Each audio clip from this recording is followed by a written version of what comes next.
Hello, and welcome to this instructional video on how to successfully fill out the HomeKey Annual Report form. My name is Daniel Herman, and I'm here today from the Multifamily Grants Management HomeKey team. This video will review how to complete the Expenditure Report tab. This tab must be completed for all projects, regardless of project status. If you have general annual report questions, I recommend you watch the first video in this series. And if at the end of this presentation you still have questions, please reach out to your assigned grant management representative and they will be happy to assist you. In this presentation, I will first review general reminders for the annual report. We will have an overview of the reporting requirements. And lastly, we will have a walkthrough of the expenditure report tab to go over important aspects of the form.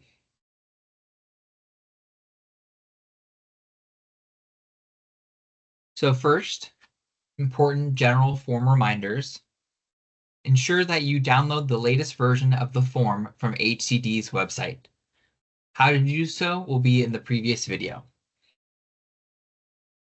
Next, please complete the report in the desktop version of Excel.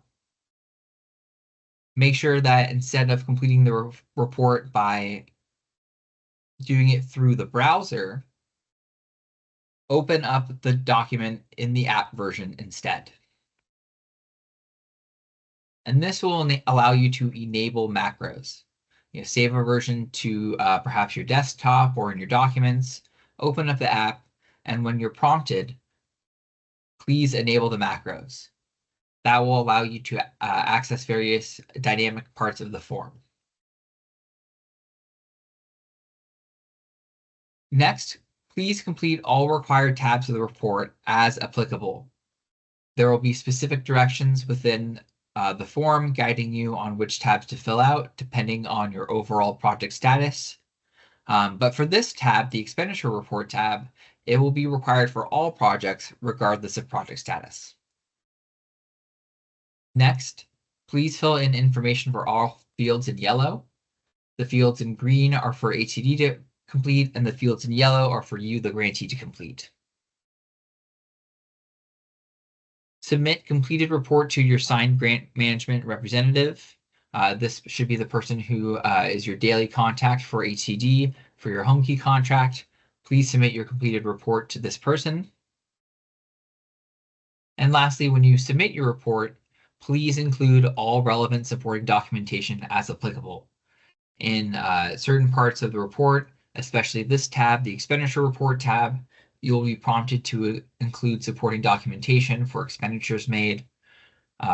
If that applies to your contract, then please include that documentation when you submit the completed report.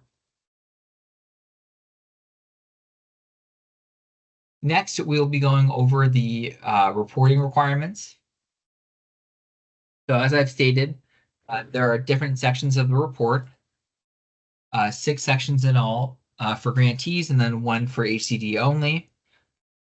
That report summary. You are only required to complete the first 2 tabs if you are not occupied or operational. However, if you are occupied and operational, you must complete all tabs of the report. This means, though, that whether you're occupied or not, you still need to complete those first 2 tabs, which includes this one, the expenditure report tab. Another reminder, please complete all cells in yellow. HCD will complete the ones in green. And open your Excel workbook in the desktop app, not the browser. It will not work if you open it through the browser, and enable macros. So that was the overview of the reporting requirements. And next, we will go over important aspects of the form in the PowerPoint presentation before going to the form itself. So the expenditure report tab has a few different sections. The first section is known as the disbursements summary. Here you will list out all of the various disbursements, requests for funds, processed with the department, and you will separate the amounts both by RFF number and by the eligible use amount.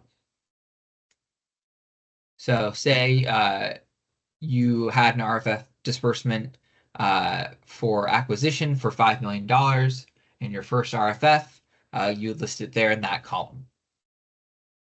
Additionally, you will also be inputting the original award amounts as they appear in your contract and standard agreement Exhibit E.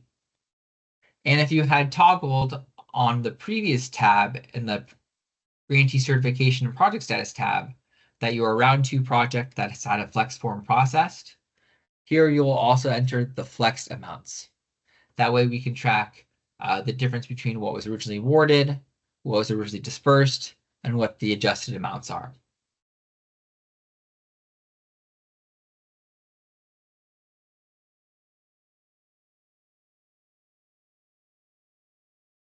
So the next part of the tab is the proof of expenditure summary for RFFs.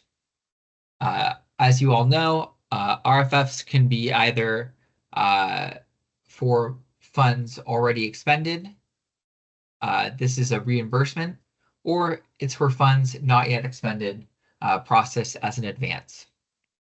At the time HCD processes reimbursements, we should have collected supporting documentation showing what eligible use funds will be reimbursed with home key funds. So this is a section for us to verify that we have the supporting documentation that we need regarding reimbursements and RFFs.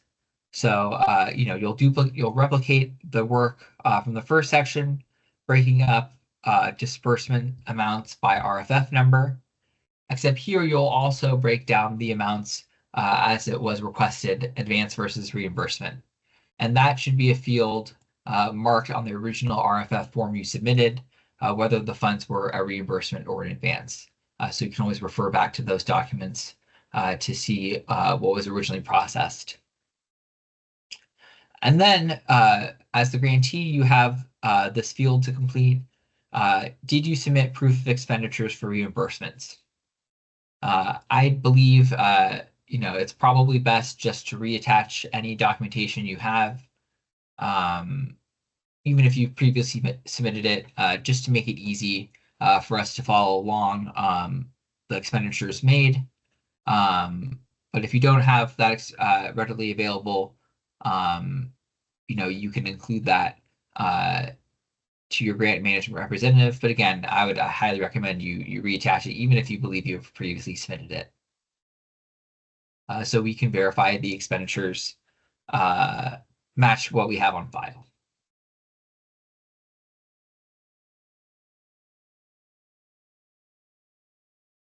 So yeah, as a reminder, for supporting documentation, we really only collect 2 types of supporting documentation.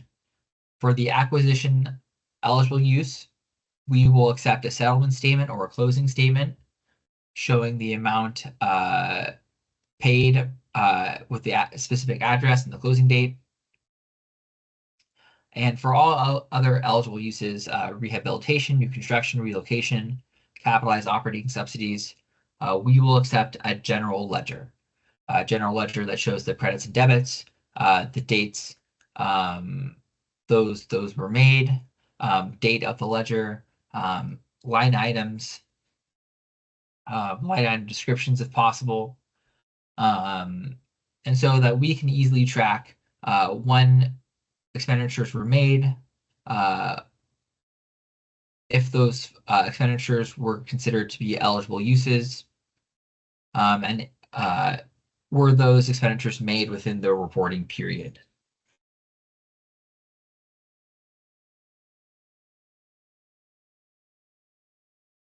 So next, we will look at the next part of the expenditure report. This is the proof of expenditure summary, prior and current reporting periods. So we've looked at the money dispersed from the department through RFFs. We've reviewed whether or not those RFFs were advances or reimbursement. Now we're going to take a tally of all the funds expended by eligible use for this reporting period, all reporting periods, and then we're going to square up to see if the amount reported in the last year matches the amounts reported this year. So first, you'll report on the total amount expended by eligible use for all reporting periods. So from the beginning of the contract until the end of the reporting period, December 31st, 2024. In this next column, you'll be reporting on the total amount expended this reporting period, January 1st, 2024 to December 31st, 2024. And then in this third column, we're doing something a little new. We are having you report on the previous total amount expended as of the last reporting period. So what did you report to the department as the total expenditures in 2023? And this should help us calculate this next column, where was there a difference in the amount you reported this year versus last year? It's very common that accounting will catch something, perhaps that there were previously unaccounted for expenditures, and so the amount you're reporting this year, the total has increased or decreased. If that is the case, if is there any difference in the amount, you must then provide updated supporting documentation to account for that difference. And you can make that selection in that column, whether or not you've included that supporting documentation, whether or not there is a difference in this requirement applies. And in any case, if you've made any expenditure at all this reporting period, please mark if you've included that supporting documentation as well. In this case, in this example, $2.8 million was expended for rehabilitation this reporting period, and it was marked that they included supporting documentation for those expenditures. And they've also included supporting documentation because there was a difference in the amount reported. It actually looks like they expended a little bit more last reporting period than they believed. This year they're reporting that they did expend $4.2 million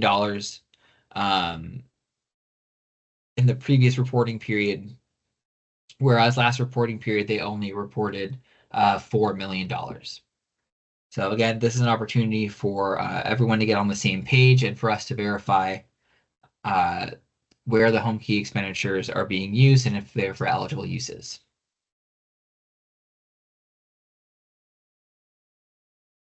The next section is also an expenditure summary, but instead of by calendar year, it will be for fiscal year.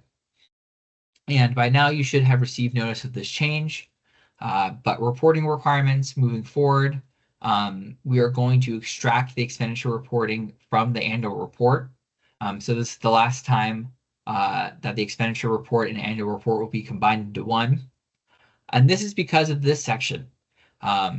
The state reporting requirements need us to have data available based on our fiscal years, which run from July 1st to June 30th.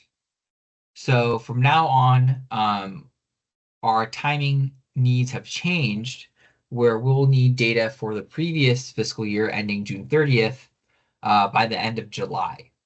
So we will reach out later this year with another request for just expenditure reporting data sometime in the end of July so that we can do our fiscal reporting.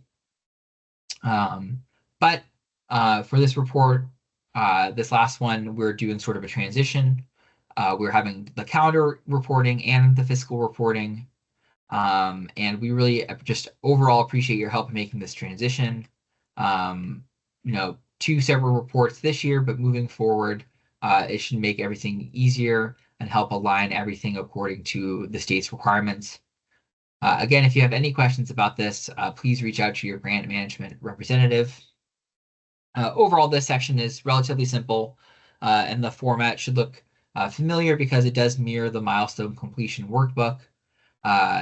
If you have already completed your milestone for capital expenditures, you can enter that information as it appeared there, given that nothing has changed.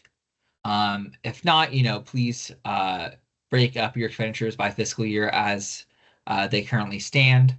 And if you need to attach additional support documentation to show that the amounts line up by fiscal year, please do so.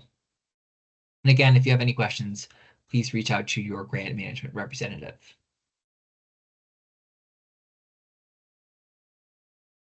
So now we will be going into the form itself to get a little bit closer of a look. So this is the beginning of the form for the expenditure report tab. The first field you need to fill out in yellow is the payee. So please locate the payee information from the standard agreement Exhibit E and enter in their name here. Scrolling down to the second page, we see that first section, the disbursement summary, where you will enter in the original award amounts by eligible use category, and then you will write in the amounts dispersed by RFF number and by eligible use. Again, if you are a round 2 project that has a flex form processed, please ensure that round 2 is selected for the round number, and please select yes for has a flex form been submitted and approved by the department. And if you do that, these fields should appear where you will enter in the flexed amount. Similarly, if you're a round 2 project, the bonus award question will appear for you. So if that applies to your project, please enter that information there as well.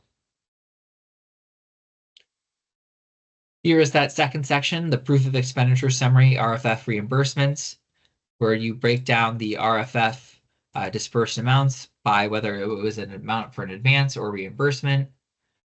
For all amounts that were reimbursement, have you provided proof for those expenditures in the form of a general ledger or a settlement statement?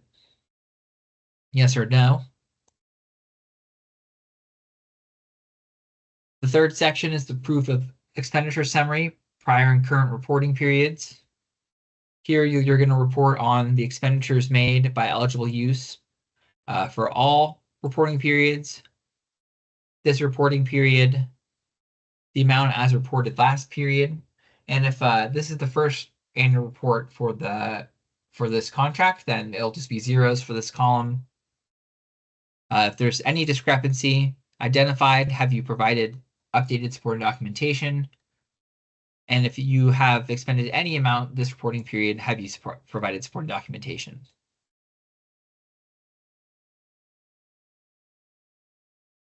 Then we have the expenditure summary, expenditures made by fiscal year, only broken down by capital expenditures and operating expenditures.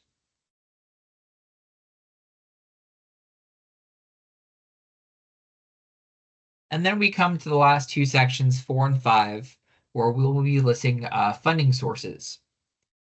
So the first chart is total development costs and non-home key funding sources. This has to do with the capital funding sources used for the home key project. A list of funding sources is included in the standard agreement Exhibit E budget details, where the approved funding sources from the application were memorialized in this part of the standard agreement.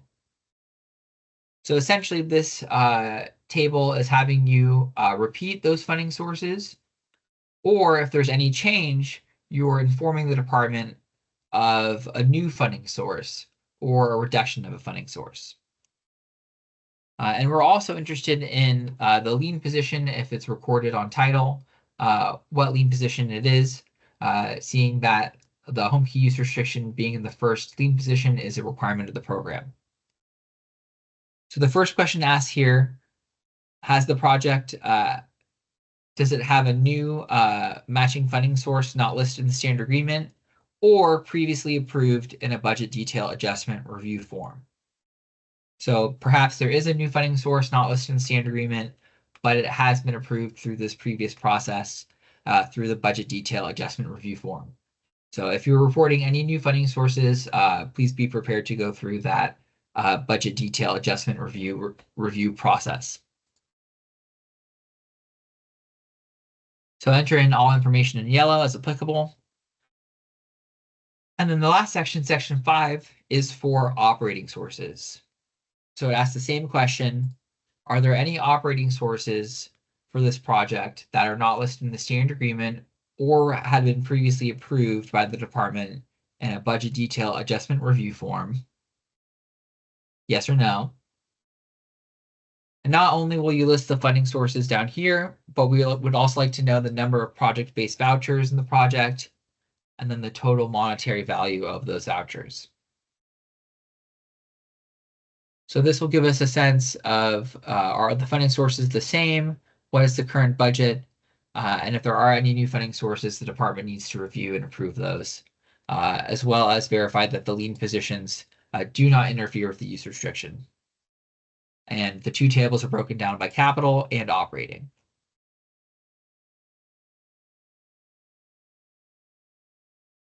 So that just about does it for this tab, the expenditure report tab of the annual report for the Home Key program. If you still have any questions, please reach out to your assigned grant management representative. Otherwise, I thank you for your time and your work for the Home Key program. Thank you very much.